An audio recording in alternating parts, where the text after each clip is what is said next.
De certa forma, eu sempre inventei de ter um negócio, desde criança.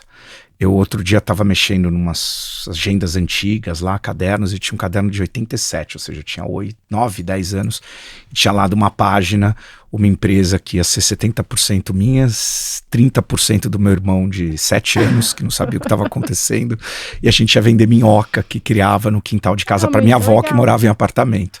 Então eu sempre, acho que muito estimulado pelo meu pai, que sempre foi empreendedor, teve negócio próprio e tudo mais. E num determinado momento da minha vida, que eu acho que foi aquele momento bem outlier, eu tive contato com o computador. E foi bem no começo da computação pessoal. Era talvez 1990, estava na escola, no Porto Seguro, e tinha uma aula complementar, não fazia parte do currículo, fazia quem queria, de computação. E eu me apaixonei por aqueles computadores com aquelas telas verdes, né, que não faziam muita coisa, mas comparado com hoje. Mas quando eu comecei a aprender a programar, eu falei, nossa, que incrível, como que assim, eu coloco comandos e ele executa, não tem nenhuma parte mecânica, móvel, como que isso funciona? E aí essa paixão acabou virando um hobby, acabou virando algo que eu comecei a estudar e aprender sozinho. Passei o colegial todo, em vez de estar paquerando as meninas na lanchonete, eu carregava disquete para um lado e para o outro, então socialmente não foi o melhor colegial do mundo, mas eu acho que profissionalmente foi um divisor de águas. Então eu tive muita sorte de entrar no colegial já sabendo o que eu queria fazer de faculdade e por quê. Eu queria fazer engenharia elétrica para poder empreender com, como a gente chamava na época, informática, né? Não era nem... Era informática. Não era nem digital, internet, não tinha nada disso.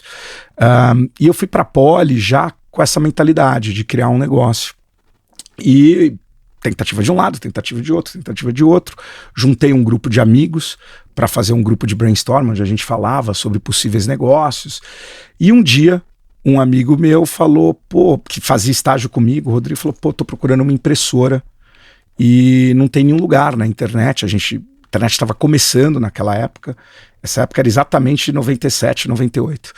Eu tô procurando pela internet e não encontro nenhum site nos Estados Unidos, que no Brasil tinha muito pouco site, que dê informação de produto e preço de produto. E aí veio a ideia de criar um site que fizesse isso. Então não existia nem lá fora. E aí a gente começou o que virou o Buscapé depois. No começo, inclusive, a ideia era se chamar Quanto Custa, porque o grande site brasileiro da época era o KD. Então o KD era para encontrar outros sites, quanto custa ser para encontrar preço. E aí depois acabou mudando o nome, prosseguiu, e aí a gente lançou o Buscapé em 99, um pouquinho antes de começar aquela primeira onda, aquela primeira moda de internet no Brasil.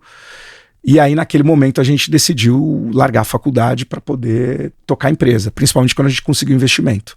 Legal. Então de certa forma...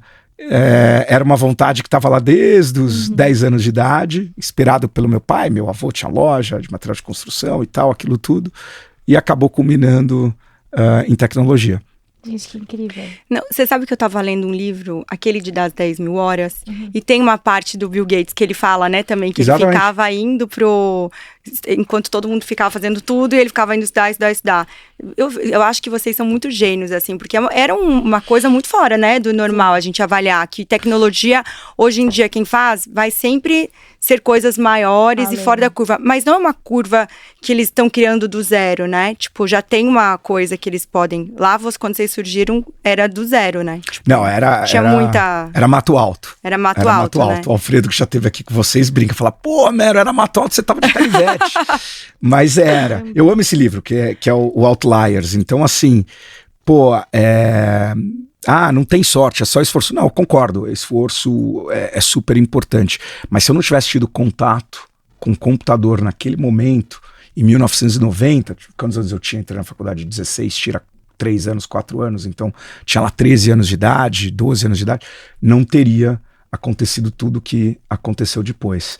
E quando a gente começou, em 99, o Buscapé foi pro ar, 1º de junho de 99, com 35 lojas e 30 mil produtos. Isso era 100% do que existia de loja online no Brasil. Uau. E era aquela época de linha de escada, o pessoal conectava. Vocês não viveram isso. Vocês são novinhas. E o pessoal conectava à meia-noite, porque aí era pulso único, pagava só um pulso pra Telesp, né? Na época Telesp. É que eu da sou do meia-noite Sul, às não era 6, Telesp, mas tal. eu, obviamente, acompanhei essa... Ah. E aí, a ideia, obviamente, deve ter surgido de coisas que vocês não achavam no mercado. Como foi desenvolver? Você já era desenvolvia? As pessoas que se juntaram, todos eram desenvolvedores? Só para eu entender como que aconteceu a ideia. Teu ponto é muito bom. Na época, éramos todos desenvolvedores e eu desenvolvia desde lá da 8ª série, quando eu me apaixonei por computação. Eu fui autodidata em programação. Por que a gente não foi assim, Isabela? Tá vendo? É que diz que eu desenvolvo. Teve seu preço. Eu vou dizer que eu não era tão estiloso como vocês são. Então, enfim. Mas, e aí, na prática, não só a gente. Curiosamente, você pegar esse primeiro ciclo de startups, na verdade, a gente nem tinha esse nome, né? A gente chamava de site ou de .com, mas esse primeiro ciclo, sempre os fundadores eram engenheiros elétricos, porque a grande barreira era justamente criar a tecnologia, criar o código. E de lá para cá, nesses 20, 24 anos, um fenômeno bacana é justamente essa democratização que existiu da startup. Eu pelo menos chamo assim, democratização da startup.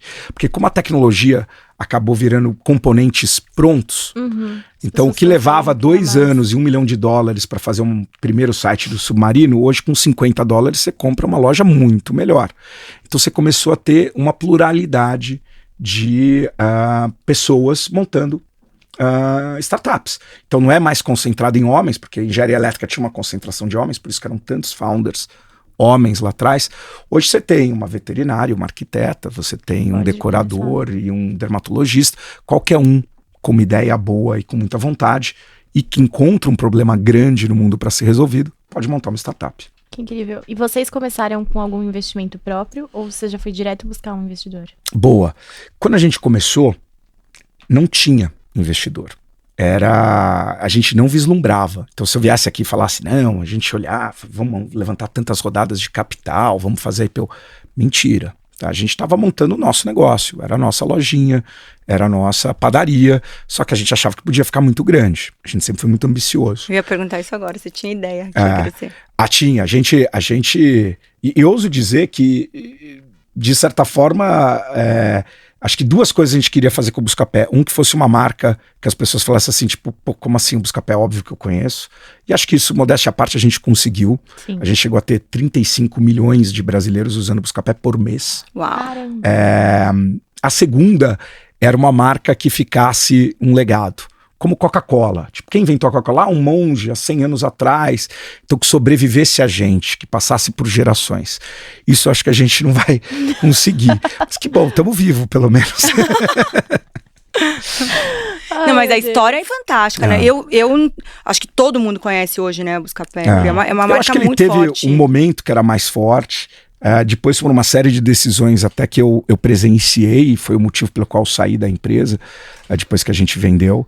Eu acho que talvez algumas decisões foram tomadas de forma equivocada, o que fez com que a marca perdesse a presença. Mas respondendo a tua pergunta, no começo a gente colocava o dinheiro do estágio. Eu fazia um estágio na própria USP, era uma bolsa de pesquisa CNPq FUSP, e eu lembro até hoje, eram R$300 por mês, eu, o Rodrigo, o Ronaldo era professor de cursinho, e eu pegava dos meus R$300, 100 iam pro busão, 100 iam pro bandejão da USP, né, que pelo que eu sei ainda tá barato, ainda com R$2, R$3 você come um bandejão, era esse preço na época, e R$100 ia pro Buscapé, e basicamente era pro custo de hosting, de hospedar o site, né, que não tinha como, porque naquela época não existia a Amazon Web Services, você põe um cartão de crédito e compra um servidor, um pedaço de um servidor, você tinha que realmente comprar a máquina. Então o primeiro investimento grande que a gente teve com Merrill Lynch, com o Unibanco, que foi $3 milhões, serviu pra gente comprar servidor, né, e tudo mais, coisa que nem